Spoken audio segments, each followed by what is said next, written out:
So even though my presentation today will be focused on agriculture, I would like to use this opportunity to say a few words about Serbian floods, or floods in Serbia that occurred in May 2014, since Serbia is one of European member countries, and at the same time it was by far the biggest catastrophe event there.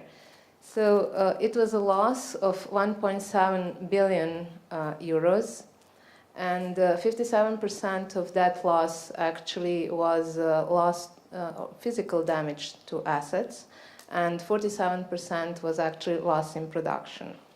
And we can say that 22% of total population was affected with 38 municipalities. And the sector that was affected the most was actually mining and energy sector, which actually was 32% of total loss, while housing and agriculture and trade actually accounted for 15% each. So we can say that the total loss was equal to 4.7 billion euros, 4.7% of gross domestic product. We heard yesterday also about floods in Bosnia and Herzegovina, and actually flood loss was about 2 billion, again 2 billion euros, and it was 15% of gross domestic product. So what I would like to add here was that actually most of the things were mentioned yesterday, that after these losses, also all the community and European and international and worldwide organizations came to help, a lot of donors, and we can say that a part of that loss was, let's say, property reconstructed thanks to help of various donors. At the same time, we can say that it didn't help to insurance industry, because in some cases, as we will hear later, it turned out that basically people that were affected by loss got new houses, while those who had insurance actually were penalized, because then they didn't receive any support by the government. So, you know, insurance terms and conditions can take into account some, let's say, damages, some not. So most of them did not receive new houses as those that didn't have any insurance. So this is always, let's say, a contradictory message to the population, which we all have to bear in mind when talking about insurance. So we can say that financial resilience, I saw this slide in one of European conferences, and I like it very much. And this is actually that financial resilience of local communities to natural disaster is a critical component of effective disaster risk management. And in this context, actually, European program was established. And it was established actually by the initiative of the World Bank, which, in order to address a very low penetration of catastrophe insurances in South and Eastern Europe, basically initiated SAC-CRIF program. This is Southeast Europe Catastrophe Risk Insurance Facility. And many people asked me yesterday, what is actually Europa Re? Is it a reinsurer? Is it a product developer? What is Europa Re? And it is actually implementing agency of this project, of the World Bank project. And it is a unique model of cooperation among governments in the region, international organizations, and insurance industry. And it is also a licensed reinsurer based in Switzerland with a FINMA license as of 1st January 2014. Main shareholders of Europa Re are governments of Southeast Europe, so Serbia, former Yugoslav Republic of Macedonia, and Albania. And at the moment, there are negotiations with some other countries to join to the project. And our main supporters are the World Bank, European Union, United Nations, SACO, and JEF, so all well-known organizations. And this is actually probably the answer of the question, what is Europa-RE? So basically, as such a model of cooperation, our main goal is to increase penetration of catastrophe insurance in Southeastern Europe. And it means actually to go from raising awareness up to providing local companies with infrastructure, new products, providing regulator with help and guidance about policy reforms, regulatory reforms. So that's the scope of Europa-RE mandate.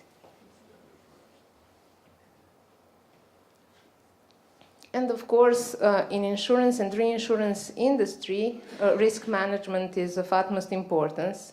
And when local markets were asked why there is such a low penetration of catastrophe insurances, there was always the same answer. There are no risk models. There are no risk models for flood and earthquake. And no individual company can afford to actually develop it on its own. And Europa-RE, thanks to the help of donors, actually developed those models. So for each of these three countries, it developed model with, of course, help of risk modelers for earthquake and flood. And of course, for that purpose, local country data were taken into account. And then in this particular case, AIR actually developed models. And how Europa-RE actually supports governments. First of all, it turned out that local governments or central government are not really aware of their exposure to natural catastrophes. And at the moment, or when the project started, there was lack of, let's say, flood maps, earthquake maps, also plans for pre-disaster or post-disaster reactions, preventive measures. And that's something that Europa-RE is helping actually governments to develop and to better prepare for catastrophe events. And then, together with the local companies and also international reinsurers, Europa-RE is helping local communities to develop adequate insurance coverage. And of course, to support local homeowners to buy, let's say, very simple insurance products against catastrophe risk, but which will at the same time pay for a loss. Because in the past there were various experiences, and we would like really to make a difference with this project. And of course, we heard yesterday how important claims management is after catastrophe events, and this is one of the main focus of Europa-RE. And for example, the first picture in my presentation was Obrenovac. This was the city that was heavily flooded in Serbia. So pictures before and after the event, and Europa-RE supported Serbian government with satellite pictures, airplane pictures, in order to assess claims in a very fast and simple way. So at least to give in several days an overview, which areas were affected, what is an estimated loss, and it turned out to be quite a precise, let's say, first estimation of the catastrophe. And in all our products, actually products developed under the project, there are certain components built in which enable, let's say, very simple and fast claims assessment when talking about homeowners' policies. Because in terms and conditions, certain, let's say, parameters are included, in which case, for example, in case of flood policy, homeowner can just measure what is the level of the water in his house, and he immediately can read what is the payout to this policy. So products are focused on earthquake, flood, and agriculture. the coverage is given for building, contents, auxiliary structure, and also temporary allowance and debris removal. So there could be combination like package of earthquake plus flood coverage, or earthquake can be sold individually. At the moment, flood cannot be sold individually due to anti-selection issues, so only as a package with earthquake. However, what was, let's say, introduced with this project, the possibility to buy these products as a standalone product. So no need to buy fire policy and then flood or earthquake as additional perils, but all these products can be bought as standalone products, having in mind flood always packaged with something.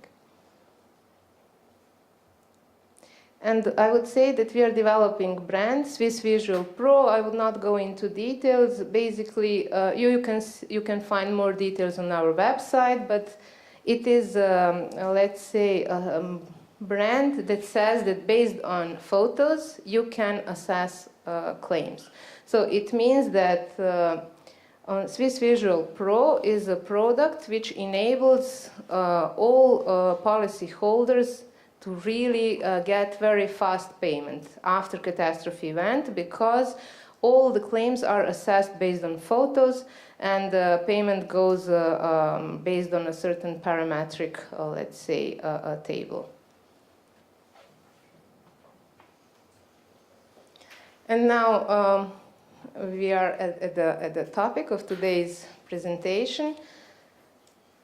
So agriculture, we all know that agriculture sector is very vulnerable to adverse weather conditions. And all sea countries have been severely affected by droughts in last decades, and I will show some slides in very concrete crops, for example, in Serbia. And we show that yield of crops can be reduced for more than 50%, which of course has then significant consequences on economy of those countries.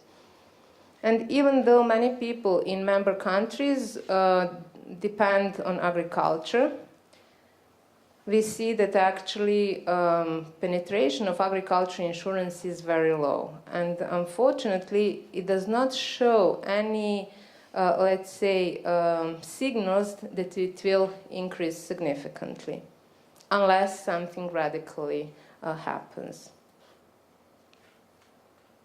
And of course, we all know that climate change will only influence agriculture sector even worse, that droughts will become even more frequent, and that it will have even worse impact on agriculture sector. So here are some figures about current data on, okay, thank you, on agriculture. Okay, you will see it in my presentation further, but I would just say that at the moment, traditional products in agriculture did not give satisfactory results due to, let's say, either dissatisfaction of farmers with the past in claim settlement, or dissatisfaction of insurers with bad results in agriculture. So Europa is focused on various aspects, always working with the government, insurance companies, various associations of farmers. But okay, let me skip this. So what I would like to show you is what are the challenges identified in these countries. So basically, we are always talking about very small farm size. And there is a lack of awareness, but not such a huge lack of awareness. It is more, let's say, that people believe that insurance is expensive, and that due to some reasons they are not satisfied with the past experience. But here is actually a baseline for development of Europari product, which turned out to be very successful in Serbia after its launch.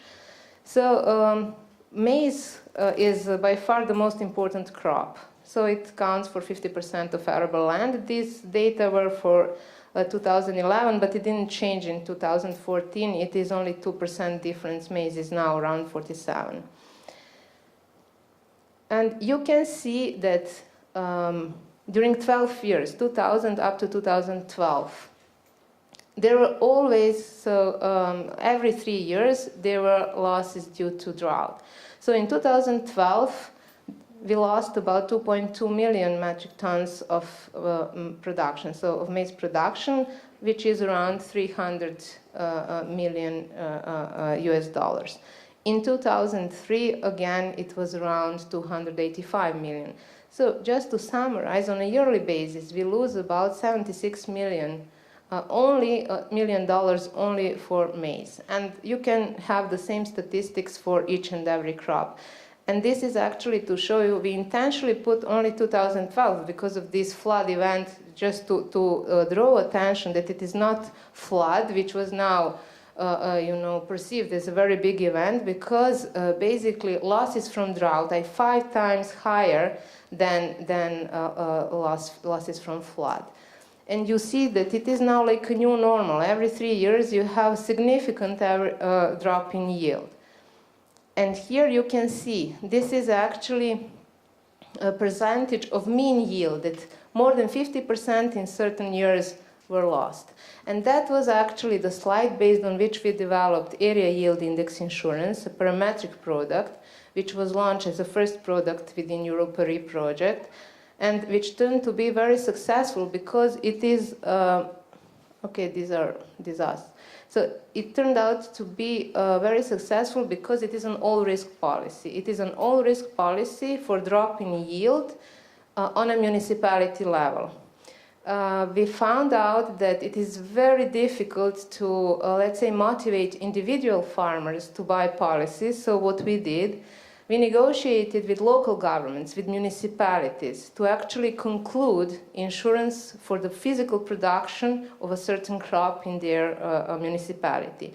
And then there are various mechanisms. They can either ask farmers to contribute to the premium, or instead of subsidizing agriculture insurance premium, actually that part is allocated to the premium of the municipality. And just 1 month after launch, we already succeeded in, it was, the first contract was concluded, 7,000 hectares already insured. So it just showed much better result than ongoing with individual policies. And okay, these are benefits and opportunities for Europa RE, but you can find it on a slide. But our main challenge is actually to boost demand for catastrophe insurance products, having in mind that it is not possible to actually introduce it as a mandatory in member countries due to various reasons. On the other hand, with the constant government help, everyone is expecting governments to jump in and, save people after these events. But the insurance industry has to do its own job. Thank you very much.